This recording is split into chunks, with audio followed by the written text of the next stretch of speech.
Hello students. In my first video related to hybridization, I discussed about the definition of hybridization and the types of hybridization. First, in 3-4 minutes, we'll revise that video first, what we discussed there in that video, and then we'll start the second part of that hybridization. See, what hybridization, as I told you, is hybridization is process of mixing of two or more atomic orbitals of approximately same energy level. So two or more atomic orbitals combine together to form hybridized orbitals. And the number of atomic orbitals combining is always equal to the number of hybridized orbitals formed. You know, see, if one atomic orbitals, two atomic orbitals, three atomic orbitals will combine together, then the number of hybridized orbitals formed will always be equal to the total sum of the number of atomic orbitals. Now see, hybridized orbitals will always be formed by the excitation of atomic orbitals, and hybridized orbitals will always be more stable than the atomic orbital, and hybridized orbitals will always have lesser energy than atomic orbitals, and they will always be bonding in nature. There is no question of anti-bonding and bonding hybridized orbitals. That can only be there in the molecular orbitals. You know, atomic orbitals also combine together to form molecular orbitals, and these molecular orbitals can be less than or more than stable than the atomic orbitals, and their energy will always be lesser than the atomic orbital or greater than the atomic orbitals. These molecular orbitals, as I already told you, may be bonding or anti-bonding in nature, while hybridized orbitals will always be monocentric in nature because only one atom will be there in that hybridized orbitals, while the molecular orbitals formed will always be of many atoms, so it will always be polycentric. Fine, so this is about the comparison of hybridized orbitals and molecular orbitals. Now we have classified that hybridization into sp, that is linear or diagonal hybridization, in that one s and one p atomic orbital combines together to form two sp hybridized orbital, one s atomic orbital and one p atomic orbital combined together to form sp hybrid orbital. This sp hybrid orbital will always be linear in shape, and their bond angle will always be 180-degree, linear in shape, and percentage S character will be 50% S and 50% P character. So now if you see example, then beryllium is having sp hybridized orbital, and that beryllium combines with two hydrogen atoms. This is one s atomic orbital, this is also one s atomic orbital, while beryllium is having two sp hybridized orbitals. The shape of this, as I already told you, 180-degree will be the bond angle, and shape will be linear or straight line. So that's linear molecular geometry. Then if you see example from organic chemistry, then see this C2H2.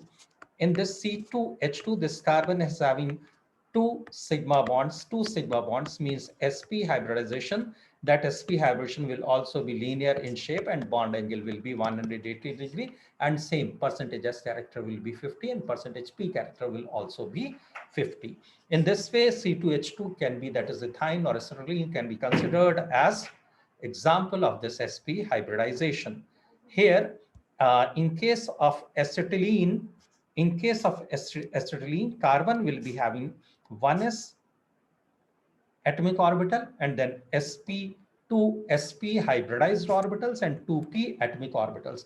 You know, atomic orbitals, 2p atomic orbitals will always be forming pi bond, and pi bond will never be considered there in the hybridization, while sp hybridized orbitals will always be responsible for the formation of sigma bond, and that will be considered there in the process of hybridization. So hybrid orbitals cannot form a pi bond, can only form sigma bond.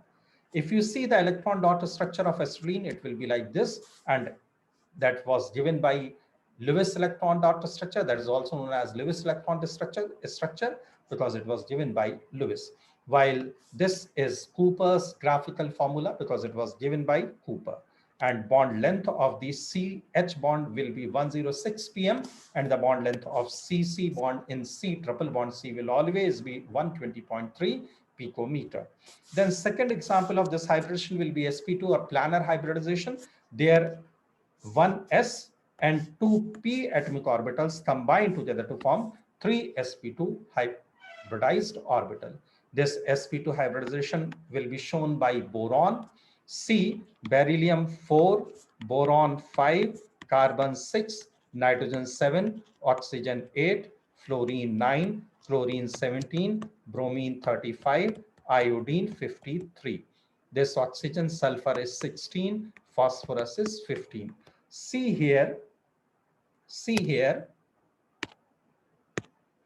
this beryllium will be showing sp hybridization, boron will be showing sp2, carbon will be showing sp3, phosphorus will be showing sp3d, and sulfur will be showing sp3d2 configuration, hybridization, sorry, and iodine will be showing sp3d3 hybridization. So how easy it is. Just you should know periodic table. This is second A group, third A group, fourth A group, fifth A group, sixth A group, and seventh A. This beryllium will always be showing sp hybridization, boron will always be showing sp2 hybridization, and carbon will be showing sp3 hybridization. Generally they are in carbon-carbon single bond, but if carbon-carbon double bond or triple bond will be there, then it won't be sp3, it will be sp2 and sp hybridization. So depending upon the number of sigma bonds.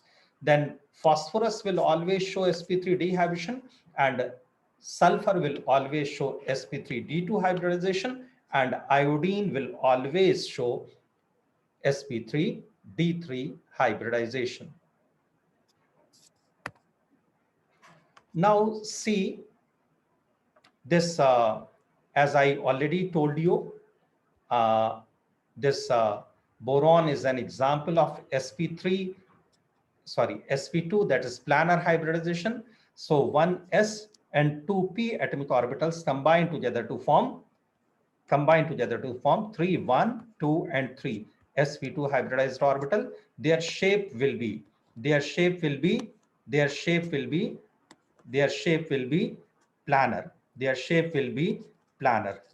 will be trigonal planar. Bond angle will be 120 degree, and percentage S character will be 33, and P character will be 67%. So in this boron, hybridization will be sp2 like that. C2H4, that is ethylene or ethene. There also carbon is having 3 sigma bonds. There also carbon will be having 3 sigma bond, 1, 2, and 3. This carbon will again be having 1, 2, and 3. 3 sigma bonds, so hybridization will be sp2. Pi bond will never take part, will never be considered there. They are in the process of hybridization. As I already told you, here this pi bond will be formed by 2p atomic orbital, and these 3 sigma bonds will be formed by sp2 hybridized orbitals. So that is what we have written here. This is sp2. These 3 are sp2 hybridized orbitals, and this 1 2p atomic orbital that will be responsible for forming pi bond and won't be taking part there in the process of hybridization. Then what next is third is sp3 or tetrahedral hybridization. This sp3 or tetrahedral hybridization, carbon in ground state will be having 1s2 s2 2p2 configuration, and in excited state it will be 1s2 s1 2px1 2py1 and 2pz1 configuration. So these four sigma bonds will be responsible for the sp3 hybridization, and one carbon atom will be forming bond with 4 hydrogen atoms. So in this way, 4 sigma bonds will be there in one CH4 when carbon will be showing sp3 tetrahedral hybridization. So 1 atomic orbital of carbon and 3p atomic orbitals of carbon will combine to form 4 sp3 hybridized orbitals of carbon. So all these 4 sp3 hybridized orbitals will be taking part there in the process of hybridization and will be forming sigma bond, while there is no 2p atomic orbital forming pi bond. So here S character will be percentage, S character will be 25 and percentage P character will be 75% and the bond angle will be 109 degree 28 minutes and shape will be 20 tetrahedral. So now till here we have already done. So now in this second video from here new topic will start, that is sp3d hybridization.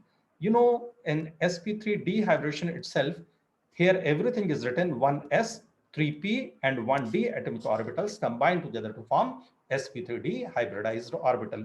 Which d orbital it is? This d orbital will always be, this d orbital will always be dz square. They will be asking you d is sp, in sp3d hybridization, which d orbital it is? It is dz square, it is dx square y square, dxy, dyz, or dhz. Which d orbital it is? So what you will be writing there? It is dz square. That one d orbital is dz square. C, shape will be trigonal bipyramidal. How it would be? This is trigonal. So trigonal means 360 divided by 3. 360 divided by 1. So one angle will be 120. And then this is planar. 3 angles are there. So trigonal, and one perpendicular to this plane, that is towards the observer, and one away from the observer, that is also perpendicular to the plane. So the bond angle will be 120 degree and 90 degree, and shape will be like this, and shape will be like this. This is trigonal, this is trigonal, and this is perpendicular. This is also perpendicular. So trigonal bipyramidal will be the shape. And in this 5 unpaired electrons, phosphorus will be having 3s1, 3ph3, and 3ph3 and 3d z square 1, 3dz square 1. So 5 unpaired electrons are there in 3s1, in 3p it is 3, and 1 unpaired electron will be there in the 3d, 3dz. This is 3ph, 3py, and 3pz. So these five unpaired electrons will be there in the phosphorus atom. They are in its excited state. So sp3d hybridization, this phosphorus in excited state will be showing, and shape will be trigonal bipyramidal, and bond angle will be 120 degree and 90 degree.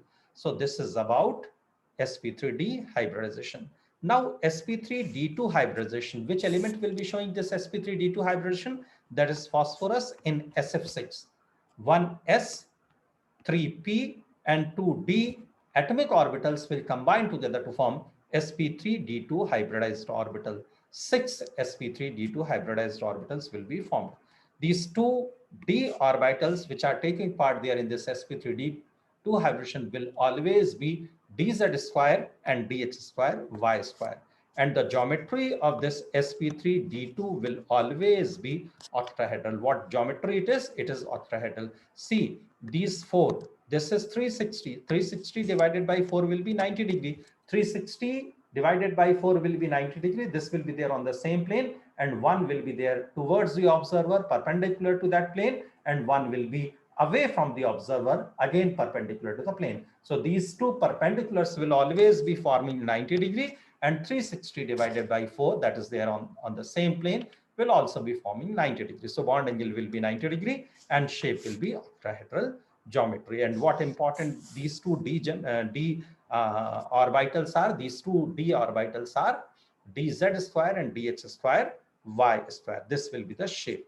Now, in case of sp3d3 hybridization, that hybridization will be shown by iodine in IF7. Iodine in IF7. See, fluorine, chlorine, bromine, iodine means 5s1, 5s1, 5ph1, 5py1, 5pz1, 5dh square y square, 5dz square, and sorry,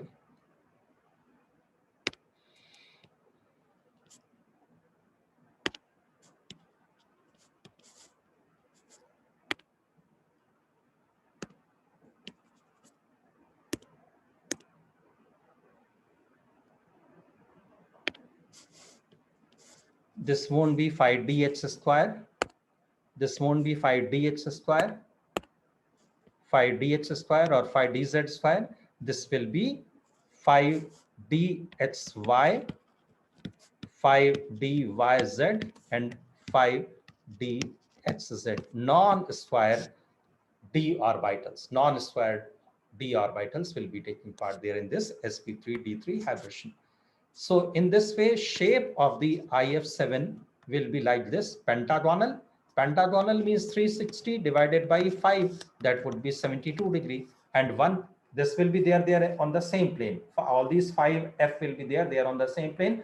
1 will be perpendicular to this plane, that will be towards the observer, and 1 will be away from the observer, that will also be perpendicular to the plane. So that is these perpendicular. So as we know, will always form 90 degree. So bond angle will be 72 degree and 90 degree, and shape will be pentagonal, and this is pentagonal, and this is one perpendicular, another perpendicular. So pentagonal bipyramidal.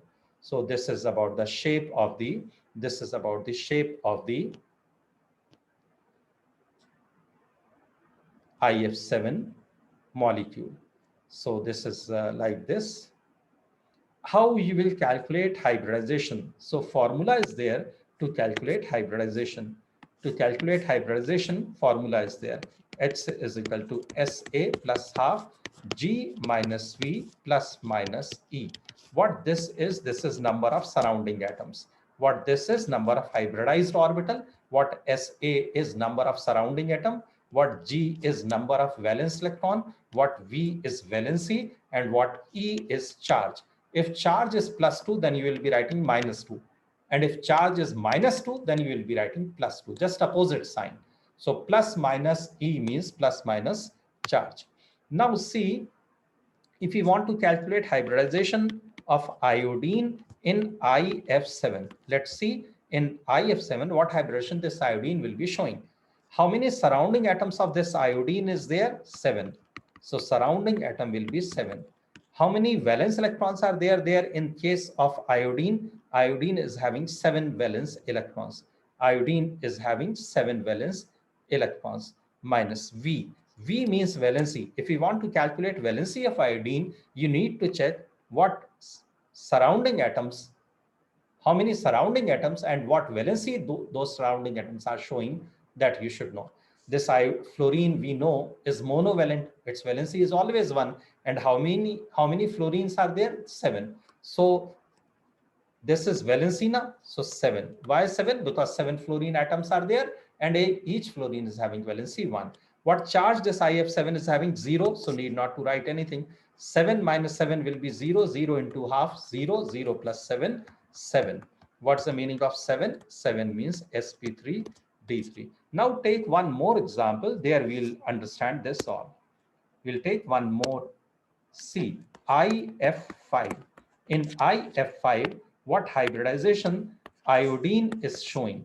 In IF5, what hybridization this iodine is showing? How many surrounding atoms are there? 5 plus half. G means valence electron. What valence electrons iodine is having? It is 7. It is 7. So 7 minus half. Plus half minus into 7 minus. What valency iodine is having? How many fluorine atoms are there? 5. And each fluorine is having valency 1. So minus 5. Charge is 0. Charge is 0.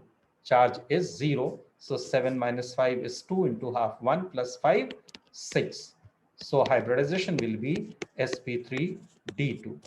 So how many it is? How many see here in number is 6. 6 means 1 plus 3, 4, and plus 2, 6.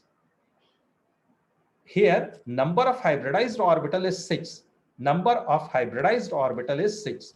Here, number of hybridized orbital is 6, but the number of bonding atom is 5. Number of hybridized orbital is 6. Number of hybridized orbital is 6, while the number of combining atom is 5. So 1 sp3d2 out of 6 sp3d2, 5 sp3d2 are bonding in nature, and 1 sp3d2 hybridized orbital will be non-bonding in nature. Will be non-bonding in nature. Since here one non-bonding, one lone pair of electron or one lone pair or non-bonding sp3d2 hybridized orbital is there, so there will always be repulsion to attain stability and will always be having irregular geometry. So in IF5, their geometry will always be irregular because of the presence of one lone pair of electron. Their geometry will always be distorted.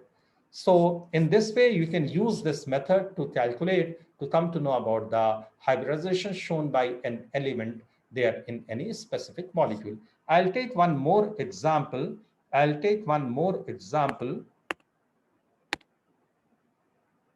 See IF3. In IF3, how many surrounding atoms are there? 3 plus half. G means valency. Valence electron, sorry. How many valence electron iodine is having? 7. What about the V? V means valency. What valency iodine in IF3 is having? 3. Why? Because it is attached with 3 fluorine atoms and each fluorine atom is having valency 1. So total net valency of iodine will be 3. So 7 minus 3, 4 into half, 2 plus 3, 5. 5 means sp3d. So out of 5 sp3d hybridized orbitals,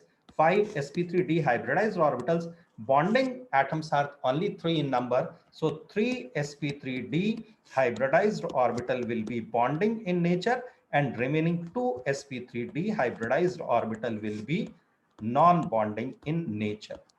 So because of the presence of these non-bonding sp3d hybridized orbitals, geometry of this IF3 molecule will always be distorted, will always be irregular. So now I'll take one more example so that I can explain this hybridization in a much better way. I'll take hybridization shown by Cl in ClO4 minus. I'll take this example also, ClO4 minus. Before that, I'll discuss about SO4 2 minus. How many surrounding atoms are there? 4. Now here you will be calculating hybridization of sulfur in SO4 2 minus. How many surrounding atoms are there? 4 plus half. G means valence electron. Sulfur is having valence electron 6 and valency. Valency of sulfur will be calculated with the help of this surrounding atom.